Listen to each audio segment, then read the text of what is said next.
and may we grow into the knowledge that will pertain to us. It's very important that we, as Israelites, have a clarity of who we are. That is so important that when we read the Tanakh, that we really know who we are. There's certain words that we see, and it says Sephardim, which means, it says Jews of Spain or Portuguese, descendants, a term applied especially to descendants of Jews, exiles, and refugees from Spain and Portuguese of the 14th, 15th century, but now no longer primarily signifying a geographical division of Jews. Sephardims differ slightly from Ashkenazis in their form of worship and customs, but not in their religious beliefs. Sephardim pronunciation of Hebrew differ from the Ashkenazi. So we can see that when we see the word Sephardim, which is not written in Torah, but this, they tell you, they're coming out of Spain and Portuguese. And the thing is, they never say that they were coming off the continent of Africa. That, that they come from Europe. Now the Ashkenazi is coming from what?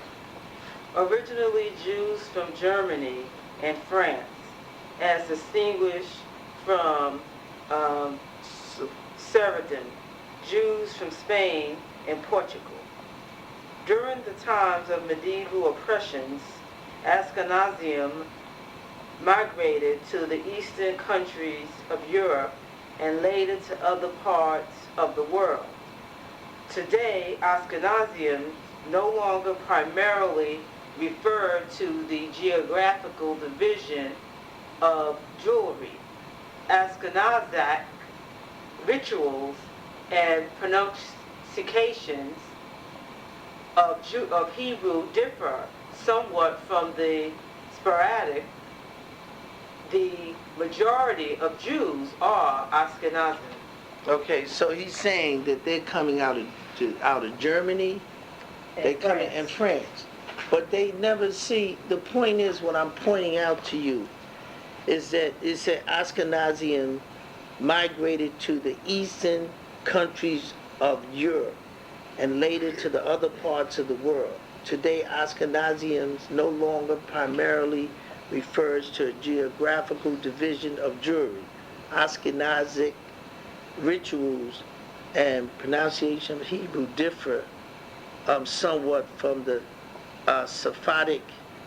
So the majority of Jewry are Ashkenazism. In other words, they're coming out of Germany and France. That don't make any sense according to Torah. Because when you look at the geography of Torah, it's African. So this, by understanding that, you know that there is such a difference by which that should give an alarm, should go off, because it didn't say anything that they came out of Egypt by Moses, which, you know what I'm saying? It said that their geography was in Europe. And it said they came from Portugal, and they came from Spain. They came from Germany and France. So we can see by this given a geographical view of the map that they do not relate. And then they even talked of their ability to speak Hebrew would be slightly different in the customs. So when you see these words, you know what they're talking about now. And when I first saw it, I didn't know what it was. I mean, somebody would mention it, and I had no idea. It was like, what? I never saw it in Hebrew. I never saw it in the Torah, so I never knew how to relate to it.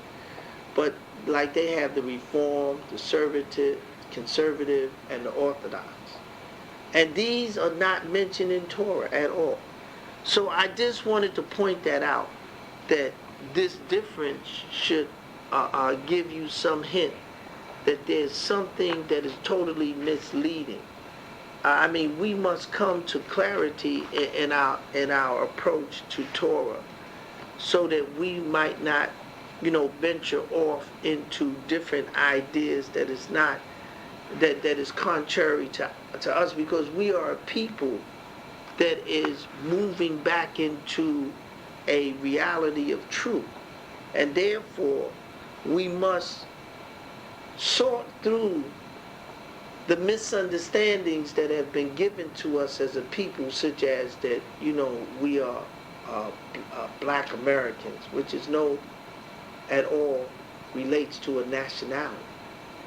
You understand that we are, we as black people, we have not situated ourselves to know and give a true understanding of our identity. That's why we are searching people.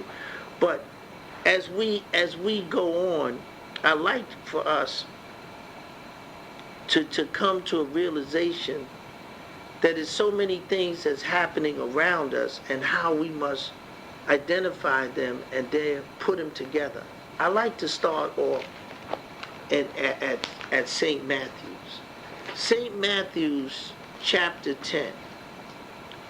And I like to give St. Matthew's chapter 10. And I like to, chapter 10, verse 34 to 36. Okay? Think not that I am come to send peace on earth. I came to send peace, but a sword. I come not to send peace, but a sword. For I am come to set a man at variance against his father, and the daughter against her mother, and the daughter-in-law against her mother-in-law. Okay. And man's foes shall be they of his own household. So this is a circumstances by which we as people will be in such turmoil, because the turmoil will be not outside, but within our house. Let's go to Micah. Micah, I would like to show you exactly Micah chapter 7. Micah chapter 7. And I'd like to start at verse 6. Micah chapter 7, verse 6. It says, "For the son dishonors the father, the daughter rise up against the mother, the daughter-in-law against her mother-in-law. A man's enemies are the men of his own house." So Yahweh God is telling us, as we look, and let's go to the book of Ecclesiastes. Because in the book of Ecclesiastes, Yahweh God, when you want to destroy something, you destroy it from within. You understand? Ecclesiastes chapter 7. I like to read at Ecclesiastes chapter 7, verse 14. It says here, "Elohim also has set one over against another, to the end that man should find nothing after him." That's not, I know, it's 14. Ecclesiastes chapter 7, verse 14. It says, "In that day of the prosperity be joyful, but in the day of adversity consider. Elohim also has set one over against another." See, in other words, you have one thing, but they are set against each other. And therefore, it's instead of you having the clarity of one, because the other will interfere with the other, it allows you not to have the clarity to see what is the absolute, because you have two things in conflict. You said a man can't have peace if he can't have peace in his house. A man cannot, once you lose control of your household, even by your conduct of others in your household or outside your household, you lose the stability to progress. And therefore, he says that, you know, that Allahima also has set one over against another. So when we go, let's go to Saint Matthew's again. Saint Matthew's 24:7. 24. 24:7. Saint Matthew's 24. And For nation shall rise against nation. see, he said, nations shall rise against nations. Go ahead. And kingdom against kingdom. Kingdoms against one against another. And there shall be famines and pestilence and earthquakes. Okay, so he said that nations shall rise against nations, and there shall be famine and pestilence. And what else? And what else? And earthquakes in diverse places. That's right. See, it says, read that again all the way. For nation shall rise against nation, and kingdom against kingdom. And there should be famine, and pestilence, and earthquakes in diverse places. Diverse places. So what he's saying is that this is one thing against another.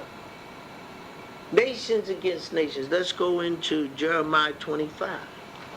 Jeremiah 25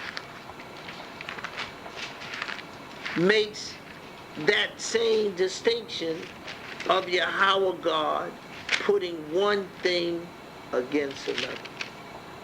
And therefore it says Jeremiah 25:36. No, 32. Thus saith Yahweh of hosts, Behold, evil shall go forth from nation to nation, and a great whirlwind shall be raised up from the coasts of the earth. That's right. See, this circumstances of unbalance that has come into the earth. And therefore the unbalance that has come into the earth is because of how man has dealt with the earth in its entirety, so that Yahweh God has put forth the circumstances in the earth that it might be destroyed. Let's go to Revelation chapter 11.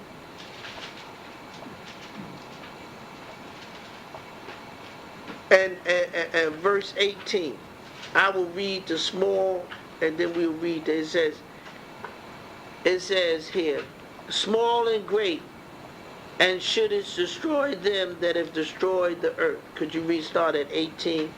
And the nations were angry, and the wrath is come, and the time of death, that they shall be judged. And thou shouldest give reward unto thy servants, the prophets, and to the saints, and them that fear thy name, small and great, and shouldest destroy them which destroy the earth. That's right. So he said that it would come, and the nations were angry. You understand? And thy wrath is come, and the time of the dead, that they should be judged, and that thou shouldest give reward unto thy servant the prophets, and to thy saints, and them that fear thy name, small and great, and such destroy them which destroy the earth. So Yahweh God has said these things so that we might, as who we are as Israelites, reading in this book, cross-reference to come to clarity, so that we will have an ability to walk in the midst of the circumstances that is overwhelmingly destructive. We're seeing, and we must fear that the circumstances on this earth is not going to get any better, because it has been stated that wickedness, as it states in the book of Daniel. Daniel says here, Daniel 12,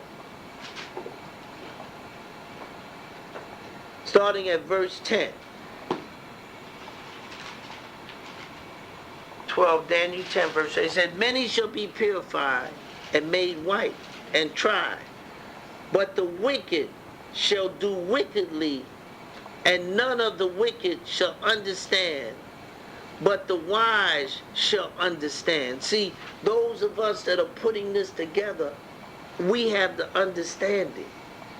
And therefore, because Yahweh has given us, he said, but the wicked, it says, but the wicked shall do wickedly. They're not going to change. But he says, and none of the wicked shall understand. They have no understanding. They have no understanding of their end. They persevere in total wickedness, which is total darkness. And they don't see that it will change and be rectified to our ability to be changed out of this circumstances that they have created. They have created these down spiral, these down things that go down into the depths of hell. But Yahweh God has said to us, who is the children of Israel, and he makes this movement towards us so that we might be awoken into another strength. Let's go into the book of Romans. The book of Romans, chapter 11. The book of Romans, chapter 11. Romans, chapter 11. It says, 11 verse 25, he says that blindness in part is happened to Israel. He said blindness in part, in other words, all of us ain't blind. When he said, for I will not, brethren, that ye should be ignorant of this mystery, lest ye should be wise in your own conceit, that blindness in part is happening to Israel, until the fulfillment of the Gentiles be come in. So he says only in part. Israel will not be blind all the way. All of them will not be blind. There will be a part of them blind, but there will be certain of them that will have this information. Because if we look in the book of Isaiah, in the book of Isaiah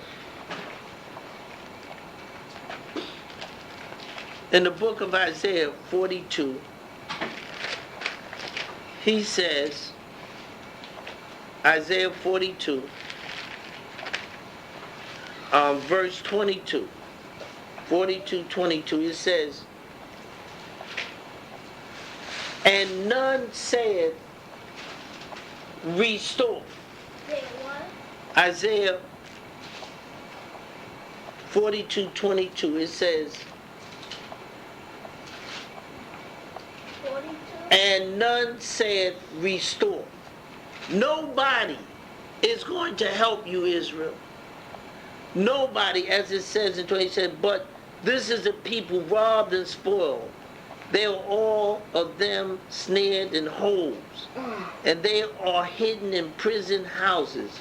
They are for a prey, and none delivered, for a spoil.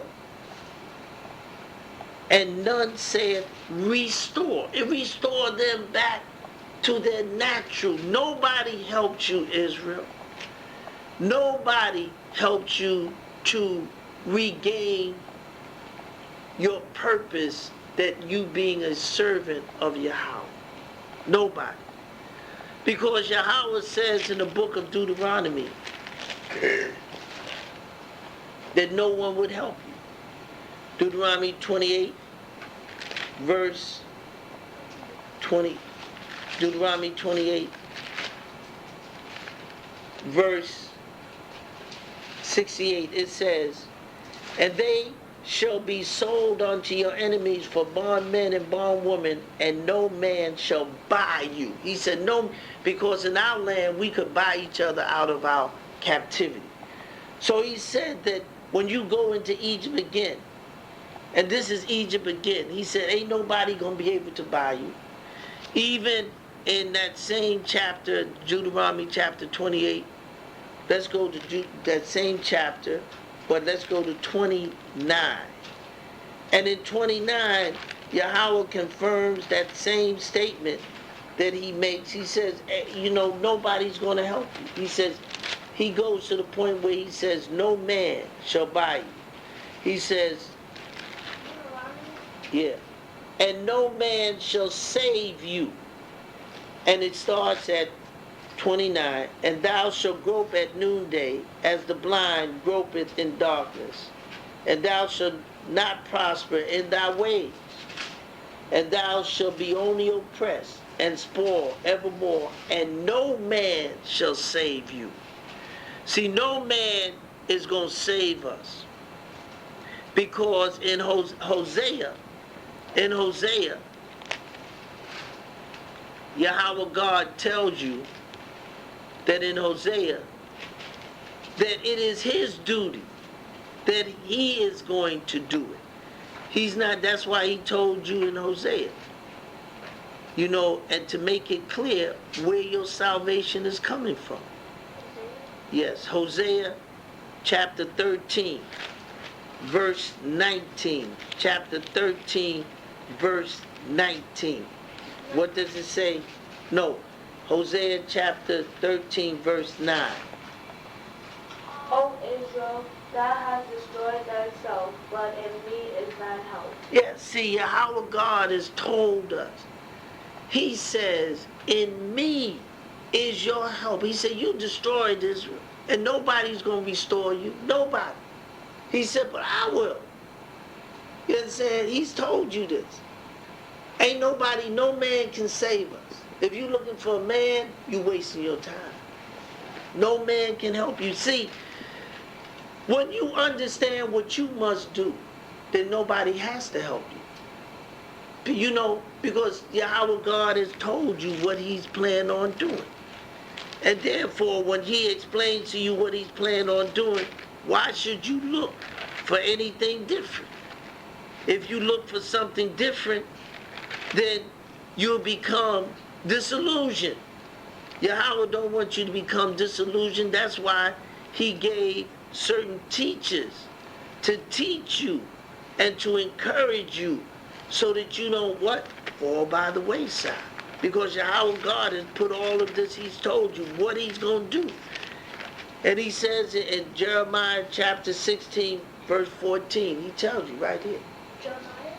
Jeremiah chapter 16, verse 14. And he tells you exactly what he's going to put in place. And he tells you how he's going to do it. He tells you where you're at. He tells you, Israel, ain't nobody going to help you. Verse 14. Therefore, behold, the days come, saith Yahweh, that I should no more, it shall no more be said, Yahweh liveth and brought up the children of Israel out of the land of Egypt. But Yahweh liveth that brought up the children of Israel from the land of the north, and from all the lands whither he had driven them. And I will bring them again into their land that I gave unto their fathers. That's right. See, so who's going to save them? Yahweh. That's right. We ain't looking for no man. You're looking for a man. You're looking for a savior. Your savior is Yah. You can sit back, because it's on Yah's time. It ain't on no man's time. It ain't on us sitting down thinking about, well, let's get a group together. Yahweh said, comfort ye my people. How? Through the word of Yah. Okay, so let's go to Isaiah. Isaiah 60, verse 16. Isaiah 60, verse 16. Okay, yeah. Okay? Because see, when this stuff is clear to you, then you stop worrying. Okay, Isaiah? Thou shalt also suck the milk of the Gentiles, and shalt suck the breasts of kings, and thou shalt know that I am Yahweh, that I, Yahweh, am thy Savior, and thy Redeemer, the mighty one of Jacob. That's right. See, he is our what? Savior and our Redeemer. It didn't say anybody else. Yahweh God is our Savior and our Redeemer. And let's go to Isaiah 57. 57. Isaiah 57. Yeah, see, when you get this 57, verse 17 to 21. For the iniquity of his covetousness was I wroth, and smote him. I hid me, and with wrath, and he went on forwardly in the way of his heart. That's right, in the way of ungodliness. Go ahead. I have seen his ways, and I will heal him. I will lead him also, and restore comforts unto him and to his mourners. I create the fruit of thy lips, peace. It says, I create the fruit of the lips. Of the lips. He says, shalom, shalom to him that is far off. Go ahead. And to him that is near, saith Yahweh, and I will heal him. But the wicked are like the troubled sea, when it cannot rest, whose waters cast up mire and dirt. There is no peace, saith Yahweh, to the wicked. That's right. See, there's no peace. And every time you turn on the television, he's telling you. Yahweh God is telling you what he is doing. Why would we do anything? So Yahweh God has said in the book of Romans, he says that you would be scattered. He's telling you of the circumstances. You are a people that is being warned by your God so that you might not go to sleep. And he said, we as a people that have been led into all kingdoms of the earth. Let's go to Saint Luke. Saint Luke, we are the only captive people. No other people, when we read about the Ashkenazi, it didn't say they went into captivity. It didn't say that, did it? It never said that. It told you where their geography was. They are not even mentioned in Torah. You understand? So we know that when we are making contact with truth, we want variations so that we can discern. That's why he says, when we read this book, he says things to us. First Thessalonians, we're going to get to that because it's very important how we must see things. So we're at St.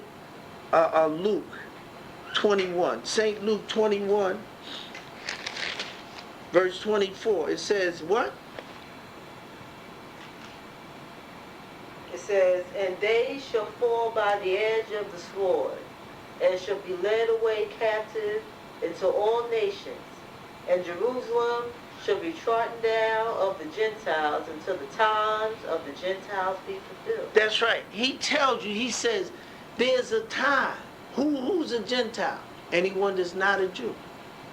So he's saying to you, he said, look, nothing gonna happen until their time is gonna run. I don't care what you do, but he says, what comfort ye? He said, gather yourselves together, O nation not desired. He said, encourage each other to do that which is acceptable in the eyes of Yahweh. That's what we're doing. We are rehearsing the righteous acts. It would take a priest that would to keep us to where we would hit the target, because that is his total study. His study is to maintain a constant vigilance of the law and to instruct the people by which they do not move to the left or to the right, but walk down the middle. You understand what I'm saying? And that was his study, to make sure that law was being executed perfectly. Be ye perfect as I'm perfect. It was the priest that made that perfect, because that was his study day and night. And therefore he gave us instructions. So the Gentiles have a time. And this is what you see on television. That's the Gentiles moving through the earth, given their particular time of confusion, because wickedness. So as it says here, Yahweh God says that we would be going to captive, be led away captive into all nations. And Deuteronomy chapter 28, verse 25, verifies that we are people that has happened to. And it says here that we will be removed into all the kingdoms of the earth. And Yahweh shall cause thee to be smitten before thy enemies, and thou shalt go out one way again